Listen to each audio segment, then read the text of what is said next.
definirías el apego? Vale, pues el apego es un vínculo afectivo intenso y prolongado en el tiempo que se establece entre el niño y un adulto significativo. Más concretamente, o sea, del niño al adulto significativo, ¿vale? Este adulto puede ser el padre o la madre o un cuidador principal cualquiera, ¿vale? Y este es el que conocemos como su figura de apego.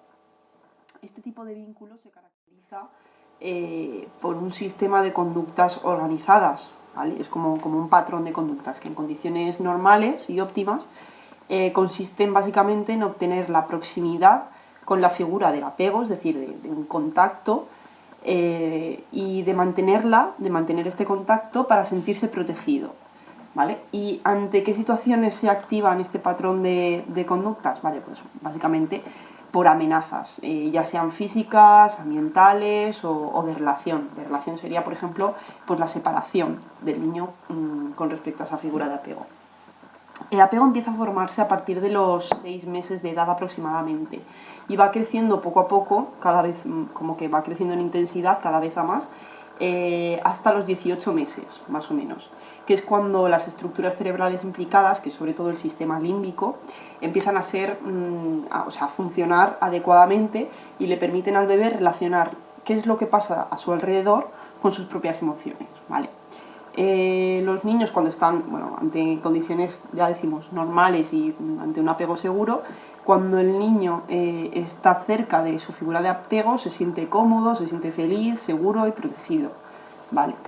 Y por otro lado se sienten angustiados ante la presencia de otras personas extrañas, ¿vale? De otros adultos. Y esto, lo bonito de esto es que es universal y que se observa así a través de diferentes culturas, ¿vale? Y bueno, también importante decir que el establecimiento de una relación segura con esta figura de apego es algo fundamental para el desarrollo de un cerebro normal posteriormente, ¿vale? Es como un cimiento, como un pilar para ese posterior desarrollo. En cuanto a la segunda pregunta, dice, ¿cómo definirías la agresividad infantil? ¿A qué le llamarías agresividad infantil? Vale, pues a ver, antes de nada, creo que puede ser interesante pararnos a pensar y cuestionarnos por qué el ser humano, por qué las personas tenemos la posibilidad de ser agresivos, ¿vale? A mí me gusta mucho plantearme estas cosas. Y para esto pues tenemos que tomar un punto de vista evolutivo, ¿vale? Y desde este punto de vista podemos pensar que las conductas agresivas han sido una de las claves de la supervivencia del ser humano, pues ya que, bueno, en la prehistoria pues podemos pensar que les servían el hecho de ser agresivo pues para defenderse de otros animales o de otros grupos, para obtener alimento, para obtener protección, pues no sé, pues en cuevas y todo eso, ¿no? Entonces con esto quiero decir que si hoy en día las personas contamos con la agresividad como un elemento más o como una conducta más de nuestro repertorio, es decir, de todo el abanico de conductas que tenemos y que podemos hacer, es porque en situaciones muy determinadas puede considerarse adecuado, incluso adaptativo, ser agresivo, ¿vale? Y que puede ser, en esas condiciones determinadas, puede ser imprescindible para la supervivencia, ¿vale? Creo que esto es bastante importante para ver un poco de dónde venimos, ¿no? Pero bueno, más allá de este planteamiento y volviendo a la pregunta, la agresividad puede definirse, yo creo que como cualquier forma de conducta, conducta en un sentido muy amplio, ¿vale? No solo en el sentido de acción, sino también con la palabra. Cualquier forma de conducta dirigida a dañar a otro ser vivo, ¿vale? Este daño puede ser tanto físico como psicológico, ¿vale? Y se supone que este daño se realiza sin el consentimiento de ese otro ser vivo, ¿vale? La agresividad puede ser de tipo afectivo, ¿vale? Es decir, cuando el único fin de esa conducta es provocar daño y suele estar dirigido por la ira, suele realizarse de forma impulsiva y no premeditada. O puede ser de tipo instrumental, que es cuando esa conducta agresiva no tiene como objetivo último provocar el daño en sí mismo, sino que es un medio para obtener otro fin, ¿vale? Y bueno, también podemos dividir la agresividad pues, entre verbal, por ejemplo, que serían los insultos o ese tipo de cosas, o la física, ¿vale? Pues patadas, bofetadas, empujones, todo esto, ¿no? Tal vez en niños lo que más nos encontramos, bueno, tal vez no, prácticamente casi seguro, es el caso de la agresividad afectiva, ¿vale? Es decir, que suele ser de tipo impulsivo y no premeditado, ¿no? Que no tienen otro fin más allá de la propia conducta, más allá de dañar al otro ser vivo, ¿no? Y bueno, también decir que una forma más extrema de agresión es lo que solemos llamar violencia, ¿vale? La violencia siempre es como la agresividad pero llevada al extremo, ¿no? La agresividad puede darse de muchas formas en niños, ¿vale? Y tenemos que tener en cuenta que existen muchísimas diferencias en función del sexo. Por ejemplo, los niños ya desde edades muy tempranas se ha visto que presentan mayores niveles de agresión que las chicas, ¿vale? Y sobre todo físicas. Sin embargo, las niñas y las mujeres en general también en edades más adultas suelen utilizar formas de agresión un poco más indirecta y sobre todo más verbal, ¿vale? No tanto física como a lo mejor más los varones, ¿no? También puede haber diferencias en función del estilo parental, ¿vale? De la forma o el patrón que sigan los padres para educar a sus hijos. Por ejemplo, se ha visto que un estilo parental más autoritario o directivo no les permite a los niños aprender a autorregularse a sí mismos, o sea, autorregular pues, sus emociones de rabia y de ira de forma adecuada, ¿no? Y esto hace pues, que puedan surgir con más probabilidad. Y también, bueno, hay otros factores, pero bueno, también destacar, incluso así a forma un poco que nos pueda sorprender si no lo sabemos, incluso está relacionado con los niveles de testosterona a los que los niños, bueno, el niño o la niña ha estado expuesto durante el embarazo, sí, vamos, antes del nacimiento, ¿vale? Claro, a mayor nivel de testosterona durante el embarazo, más probabilidad de ser agresivo, ¿no? De tener esa tendencia. En cuanto a la pregunta 7, dice, el apego simplemente es una variable probable, no es cierto, bueno, es como como si fuera la única variable que interacciona, me imagino. Con lo cual, un niño de apego seguro también puede mostrar agresividad, ¿no? ¿Por qué? Vale, pues a ver, es cierto que el tipo de apego que desarrollamos durante la primera infancia tiene un papel fundamental en el desarrollo posterior de la persona, ¿vale? Como he dicho en la primera pregunta. Y esto se ve incluso en las relaciones que establecemos cuando somos adultos, ¿vale? Con nuestros amigos, con nuestra pareja, con nuestros compañeros de trabajo, nuestros familiares, ¿vale? Pues todos los tipos de relaciones que establecemos. Sin embargo, es cierto que a partir de los 2 años de edad, de los 20 meses, incluso un poquito antes de los 20 años, el apego empieza a perder importancia, ¿vale? No totalmente, pero sí que pierde importancia en la explicación, en explicar la causa de por qué sus interacciones son como son, ¿vale? Ya sean agresivas o no. Ya hemos visto que la agresividad se explica por la interacción de múltiples factores, tanto biológicos como psicológicos como sociales, ¿vale? Y de todos ellos sí que me parece importante destacar sobre los demás uno en concreto, ¿vale? Y es que el cerebro del niño es un cerebro en desarrollo, ¿vale? Y el desarrollo de algunas estructuras cerebrales, como por ejemplo la corteza prefrontal, ¿vale? Que sería la región que tenemos pues, justo detrás de la frente, ¿vale? Esta zona es imprescindible para poder inhibir conductas que se consideran socialmente inadecuadas, ¿vale?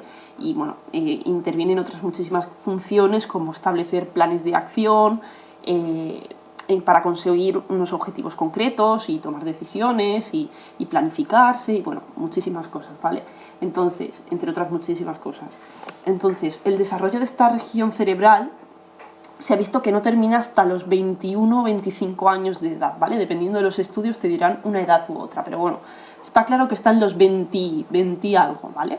Y esto significa que muchos comportamientos agresivos que pueden darse en la infancia puede ser simplemente porque a pesar de los esfuerzos educativos que hacen los profesores y los padres para que el niño aprenda que agredir está mal y el niño sepa realmente que está mal, es decir, lo ha aprendido, su cerebro todavía no ha madurado lo suficiente como para regularse e inhibir ese comportamiento, ¿vale? Y poder canalizarlo pues, a través de otras vías socialmente más aceptadas. Por tanto, pues por ejemplo, pues cómo expresarse asertivamente, pues qué podemos decir, pues ya cuando somos adultos, ¿no? Pues expresar nuestra opinión, aunque sea diferente a la del otro, pero de una forma respetuosa, ¿vale? Entonces, en una situación que le produce excesiva irritabilidad o ira o miedo, simplemente no es capaz de inhibir esa manifestación conductual que sería la agresividad, ¿vale? Esto lo digo simplemente como una posible explicación, ¿vale? Otra, más allá de este componente madurativo, y como ya decíamos antes, es el estilo parental hacia el niño, ¿vale?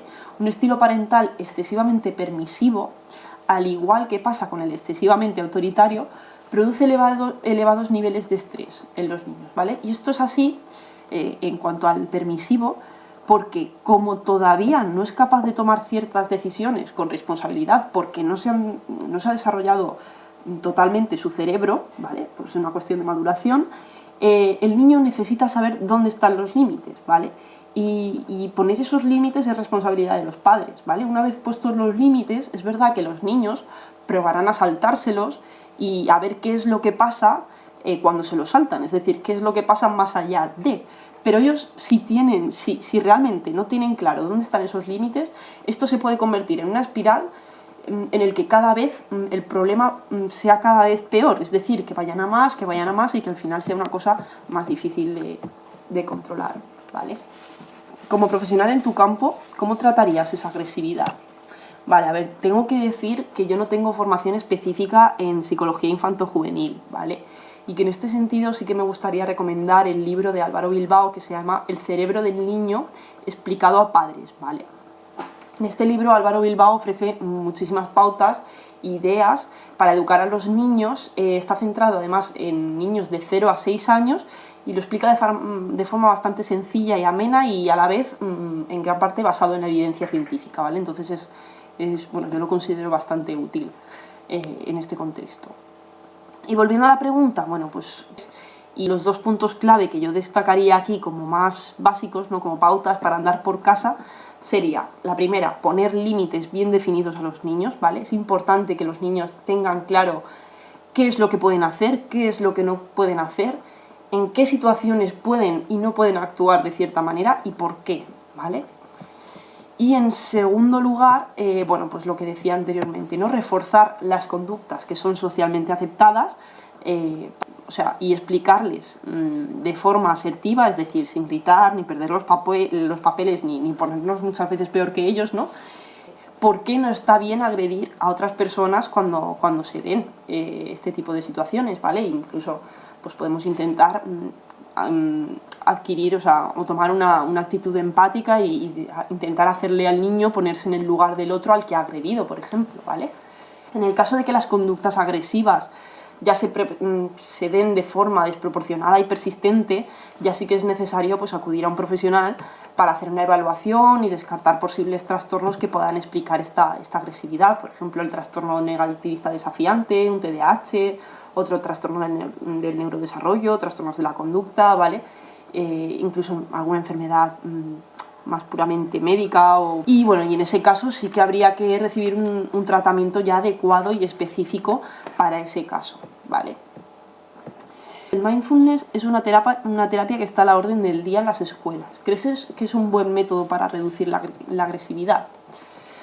El mindfulness, más que una terapia per se, en sí misma, es simplemente focalizar la atención de forma intencional en algo concreto, ¿vale? Por ejemplo, algo concreto podría ser la respiración, mientras que observas los pensamientos y las emociones que te van viniendo, ¿vale? Y cómo estos pensamientos y emociones emergen en el momento presente, ¿vale? Y tomando una mirada pues amable y de aceptación, ¿vale? Que se puede dividir o se puede practicar de dos maneras, ¿no? En práctica formal, es decir, pues en sesiones establecidas, guiadas por un instructor, cada cierto tiempo, con una duración determinada, ¿vale?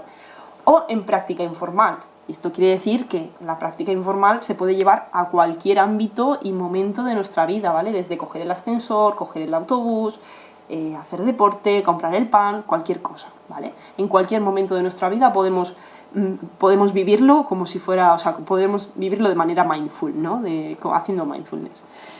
También es importante decir que el mindfulness no tiene un objetivo determinado, ¿vale? Como en este caso podría deducirse el objetivo, que sería reducir la agresividad, ¿vale? El mindfulness no es así. El mindfulness en sí no tiene un para qué, un por qué, ¿vale? Hago mindfulness para relajarme. No hacemos, por ejemplo, mindfulness para relajarnos. Ese no es el objetivo del mindfulness. Puede ser que sea un efecto derivado de la práctica del mindfulness, pero no es un objetivo que el mindfulness persiga en sí, ¿no? Sí que se ha visto que el mindfulness y algunos aspectos concretos del mindfulness son eficaces en el tratamiento de muchos trastornos, de enfermedades y condiciones, ¿vale? Y puede ser, por supuesto, que también sean útiles en niños con comportamientos agresivos, ¿vale? Pero el mindfulness no tiene como objetivo reducir o eliminar síntomas y tampoco cambiar pensamientos o conductas, ¿vale? El mindfulness, a diferencia de otros tipos de tratamientos, lo que pretende cambiar es simplemente la forma en la que nos relacionamos con estos pensamientos o conductas, ¿vale? Y se suele hacer desde una mirada, vamos a decir, observadora, ¿vale? Es como instanciarnos un poco de esos contenidos mentales, ¿vale? Y con todo esto, lo que quiero decir es que aunque el mindfulness podría ser una buena herramienta en el contexto educativo en general, por supuesto, y sé que se aplica muchísimo, y también para el tratamiento de la agresividad en particular, realmente es mucho más complejo de lo que realmente pueda parecer a través de los medios de comunicación o de las modas que nos venden, ¿no? Porque de hecho el mindfulness está de moda.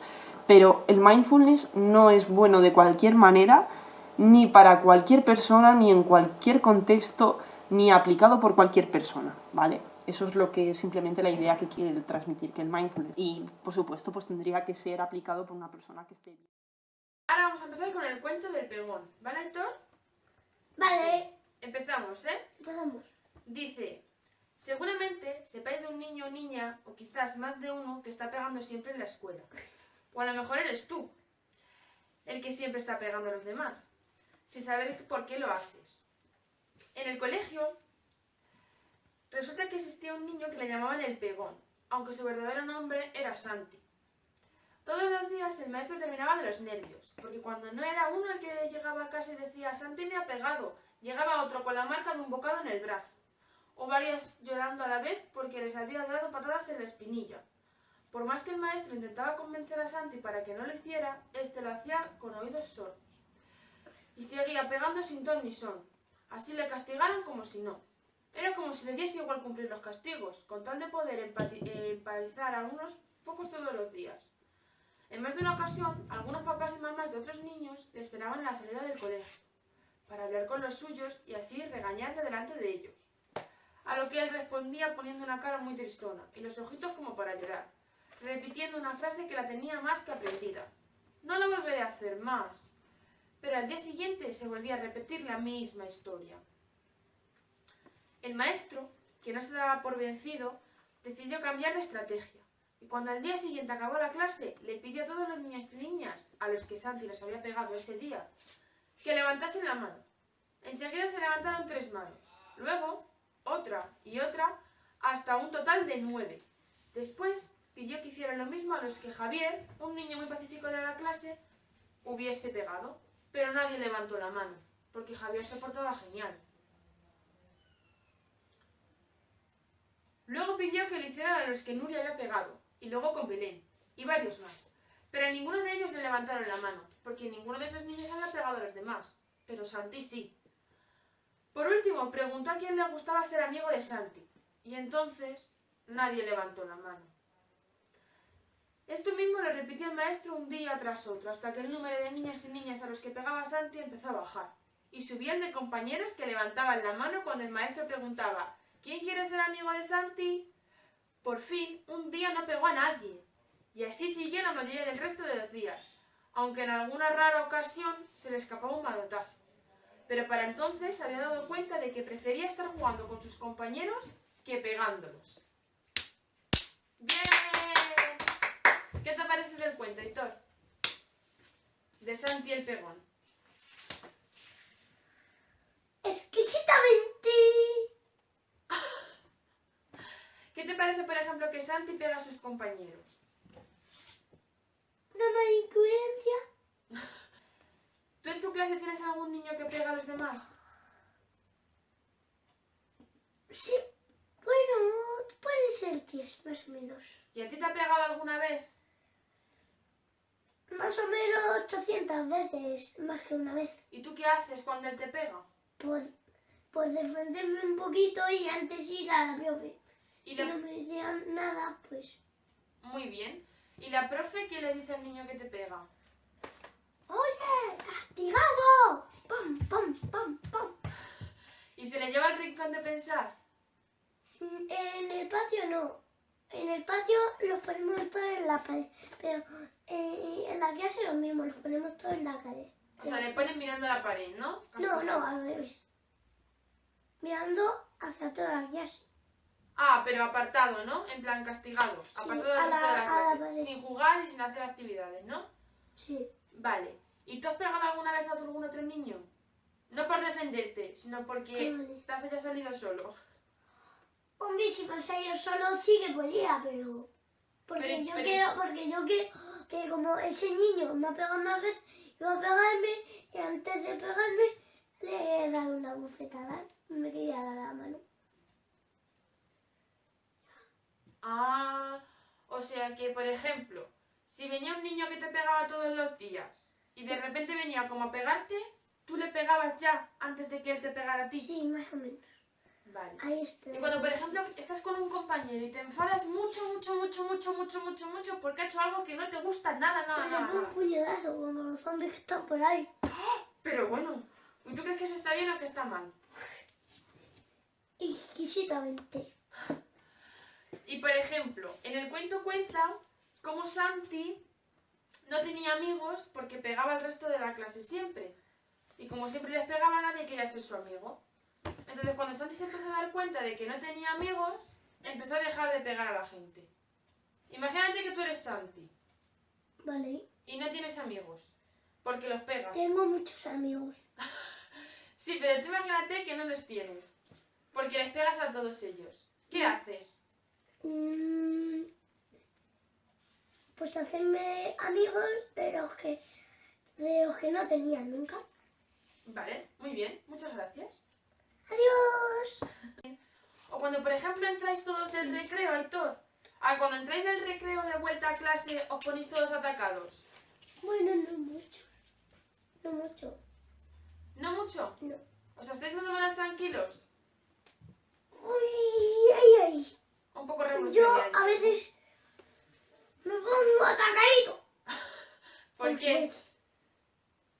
Porque, Bueno, no pues- porque no quiero que se acabe nunca el patio. Ya, como todos los niños. Para que juegue al fútbol y no tenga que hacer deberes. Vale, pues mira, yo te voy a enseñar una actividad para cuando estamos así de nerviosos, que podamos calmarnos. ¿Te apetece que la hagamos? Sí, La actividad se llama Me calmo. me calmo, venga. Vale, a ver. Vale, guay. Mira, Héctor, Sí que... te tienes que poner con las piernas así juntas, las rodillas juntas, las piernas así rectas.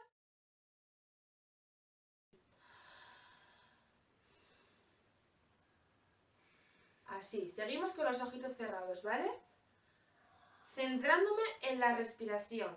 Y ahora vamos a contar hasta 10, Aitor. Y Eso lo hago yo. 1, 2, 3, 4, 5, 6, 7, 8, 9 y 10. Ahora vamos a seguir respirando. Y cada vez que soltemos el aire, notamos que el globito que está en nuestra tipa se deshincha. Así mira. Así. Pensamos en cómo nos sentimos, qué pensamos y qué es lo que estamos haciendo ahora. Con las manos aquí. Así. Ahora cambiamos los pensamientos que están en nuestra cabeza por pensamientos agradables. Pensamos en algo que nos gusta, algo bueno. Como por ejemplo el chocolate, que nos encanta el chocolate. A mí no me gusta. ¿No te gusta el chocolate? Porque... Pues el fútbol. ¿A qué el fútbol te gusta? Desde una vez que probé el chocolate ya no me gusta. Ah, vale. Bueno, pues Está asqueroso. el fútbol te encanta, que sí. El cerote de menos. Porque yo no puedo jugar. Bueno, vale. Pues pensemos en el fútbol en el que tú sí que juegas. Que es lo que nos encanta. Venga, con las manitas aquí. Y respirando. Ahora hablamos y explicamos esas sensaciones y pensamientos sin alterarnos. Por ejemplo, a ti te gusta muchísimo el fútbol, ¿no? Sí, y también... Tranquilos, ahora tranquilos, Y también lo disparar con contamos. dardos. O también tocar mucho los instrumentos. O también jugar con el NES, por supuesto. Eso es lo que más me gusta. Jugar con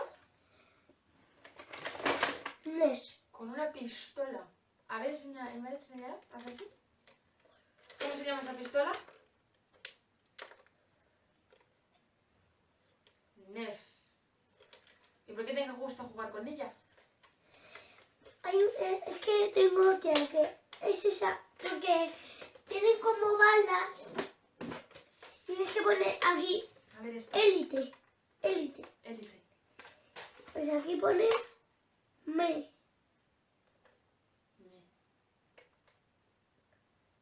K. Meca. Meta. Meca. Ya está.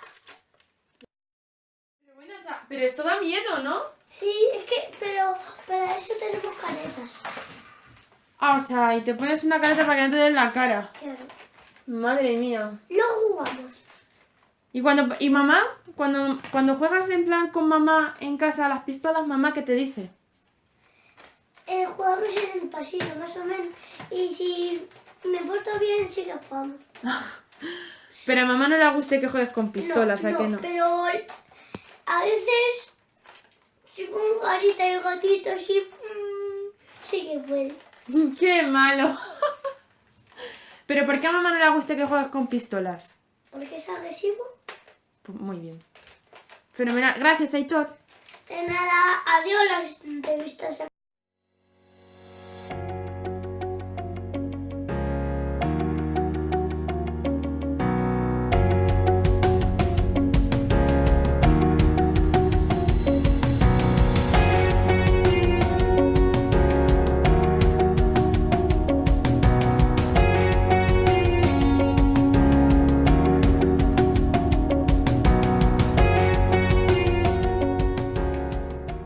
La agresividad puede ser física o verbal y es una conducta como pegar, burlarse, usar palabras inadecuadas, tener rabietas que causa daño. ¿Es frecuente encontrarse con un niño agresivo? No, no es frecuente. Hay algunos casos, pero en etapa sobre todo infantil no es lo más frecuente. ¿Diferentes grados de agresividad? Pues sí, supongo que sí, porque dentro también de los tipos parece, no sé, es como socialmente hablando no se considera ante una agresividad verbal. No es igual decir que un niño diga tonto a que te diga una frase o unas palabras que se consideran peor o más agresivas. Igual en los actos, cuando es una conducta agresiva física, pues es igual el niño que te empuja para conseguir la pala que el niño que empuja o pega, da patadas, porque sí, porque te cruzas delante de él. Entonces, ¿existen grados? Para mí sí. ¿Cómo se identifican? Pues eso. Hay cosas que están socialmente, que son normales, que las vemos normales, como determinadas palabras, pues es tonto, pero luego hay otras que no están tan aceptadas.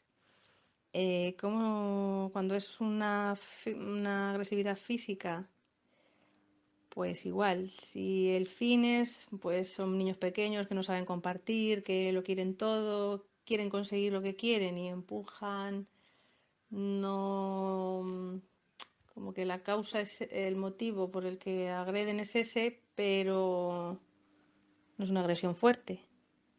Y luego otras agresiones de niños que piensas que pegan por pegar, que siempre hay una causa, aunque no se ve o no se demuestra tan claramente como el niño que empuja porque quiere una pala. ¿Cómo trata la escuela estos casos? Pues intentas conocer qué provoca, qué causa esa agresividad. Hablas con él para que te cuente, te exprese sus sentimientos, cómo se siente, por qué hace eso. Luego, si puedes llegar a conocer las causas o puedes intentar intervenir antes de que suceda, antes de que se ponga violento o agresivo, interviniendo en esas situaciones que le alteran. Nunca tienes que contestar o responder a su agresividad también con un lenguaje agresivo o una conducta agresiva. Siempre esperamos a que pase ese momento porque en esos momentos es imposible hablar o razonar y a continuación, después, pasado esa conducta agresiva, intervienes, hablas con ellos. Se elaboran normas, él está también en esa elaboración, está implicado en la elaboración de las normas y de las consecuencias que tiene el cumplirlas y el no cumplirlas, con premios y castigos. Y en el caso de que nada de esto funcione, no responda a las indicaciones o al trabajo que se hace en clase, en el aula, pues ya puede intervenir orientación o incluso fuera del colegio, externamente, una ayuda familiar o individual al niño psicológicamente. Pues supongo que cualquier situación que haga que el niño se sienta frustrado, como un cambio, cosas que el niño no sabe controlar, pueden provocar una situación agresiva, un comportamiento agresivo. Pues separaciones, por ejemplo, empezar el cole, que implica tener que compartir, que la atención sea para un grupo, no para él solo, la llegada de un hermano, alguna muerte, algún cambio en su situación, en su entorno, le puede provocar esas conductas. También un modelo agresivo que tengan en casa. Eso también es muy decisivo también en su comportamiento. Y a veces simplemente llama la atención por algún motivo, por alguna causa, pero no creo que sea algo interno al niño, no. Son causas externas, cosas que ocurren a su alrededor y que él no sabe controlar, él no sabe cómo actuar ante esa situación y lo puede canalizar o puede salir a través de esa agresividad.